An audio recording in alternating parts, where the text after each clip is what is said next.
মানুষকে বেশি সম্মান দিতে নেই, দিলে সম্মান হারিয়ে ফেলতে হয়। তাই মানুষকে ততটাই সম্মান দেওয়া উচিত যতটা সে পাওয়ার যোগ্য। তুমি যাকে ছেড়েছ সেটা আমি ছিলাম, কিন্তু তুমি এখন যার কাছে আসতে চাও সেটা আমি নই।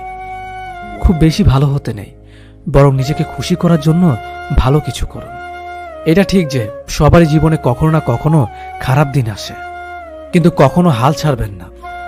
শুনেন, অন্যর থেকে আশা করা বন্ধ করুন, কারণ আপনি যতই আশা করবেন ততই আপনি হতাশ থাকবেন। তাই কেউ যদি আপনার জন্য কিছু করতে না চায় তবে তাকে ধন্যবাদ দিন। সর্বদা নিজেকে ভালো লোকদের সাথে ঘিরে রাখুন, এমন লোকদের সাথে থাকুন যারা আপনার জীবনের কঠিন সময়ও আপনাকে সমর্থন করবে। মনে রাখবেন, আপনি কেমন ধরনের মানুষ হয়ে উঠবেন সেটা আপনার পরিবেশের উপর নির্ভর করছে। তাই ভালো মানুষদের সাথে থাকুন। আপনি যদি সত্যি কাউকে ভালোবেসে থাকেন এবং সত্যি তার যত্ন নেন, তাহলে তাকে একজন ভালো মানুষ হতে সাহায্য করুন। কখনো কারো খারাপ আচরণকে বা খারাপ কথায় আপনি আপনার অভ্যন্তরীণ শান্তি নষ্ট করতে দেবেন না, কারণ এই পুরো বিশ্বের সব মানুষ একরকম হয় না। কখনো কখনো আমরা যেটাকে সমস্যা ভাবি, আসলে সেটা সমস্যা নয়। সমস্যা হলো সেটাই আমরা যেটাকে নিয়ে অতিরিক্ত চিন্তা করি।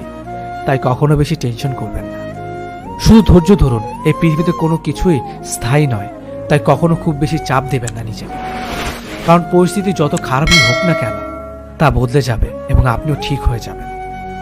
সম্পর্কে আপনার নত হওয়ার কারণে যদি সম্পর্ক স্থির হয় তবে নত হন, কিন্তু প্রতিবারই যদি আপনাকে নত হতে হয় তবে থেমে যান, কারণ ভালোবাসার স্থান মাথার ওপর, পায়ে নয়। অহংকারী মানুষের পতনের একমাত্র কারণ।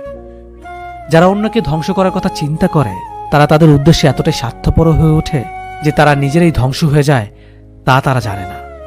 যদি কোনো মানুষ আপনাকে ছেড়ে চলে যায় আর যদি আপনি ভাবেন আমার মধ্যে কোনো কিছু কমতি ছিল অথবা আমার কপাল খারাপ এজন্যই এমন হয়েছে, তাহলে শুনুন, আপনি যাকে হারিয়েছেন সে আপনাকে ভালোবাসেইনি, কিন্তু সে তাকে হারিয়েছে যে পৃথিবীতে একমাত্র মানুষ যে শুধু তাকেই ভালোবেসেছিল। তাহলে কে আল্লাহকে? বেঈমান কখনো অনুতপ্ত হয় না, স্বার্থপর কখনো কৃতজ্ঞতা স্বীকার করে না, আর সুবিধাবাদী কখনো কারোর আপন হয় না। মজা করা সেটাকেই বলে যে বলে আর যাকে নিয়ে বলে তারা যদি দুজনেই হাসে। আর যদি একজন হাসে আর অপরজন কষ্ট পায় তাহলে সেটাকে মজা করা বলে না, সেটাকে বলে অপমান করা। জীবনের সবচেয়ে কঠিন পরীক্ষা হচ্ছে ধৈর্য। সঠিক মুহূর্তের জন্য অপেক্ষা করুন।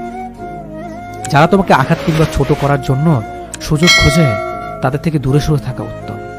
নারীরা যদি ঘরের ঝামেলাগুলো নিজেদের মধ্যে মিটিয়ে রাখতে পারে তবে সেই সংসারে পারিবারিক শান্তি ফিরে আসবে। তিনটা জিনিসের ওপর ভরসা করা ঠিক না: নদীর পাড়ের বাড়ি, ব্রেক ছাড়া গাড়ি, ঘর ছাড়া নারী। দেখতে সুন্দর অনেক পাওয়া যায়, কিন্তু যাদের সুন্দর মন তাদের কেবল ভাগ্য করে পাওয়া যায়। শুধু হাত ধরে কিছু পথ চলার নামই সম্পর্ক নয়, তাকে আগলে ধরে জীবনের শেষ পর্যন্ত সুখে দুঃখে পাশে থেকে তাকে সান্ত্বনা দেওয়ার নামই সম্পর্ক। কারো সাথে কথা বললে ভালো লাগে, আর কারো সাথে কথা বললে শান্তি লাগে। যার সাথে কথা বললে শান্তি লাগে সে মানুষটি স্পেশাল। গাছের জীবন লতা পাতা, মাছের জীবন পানি, ছেলেদের জীবন টাকা পয়সা, মেয়েদের জীবন স্বামী। কথাটা তেতো হলেও সত্য।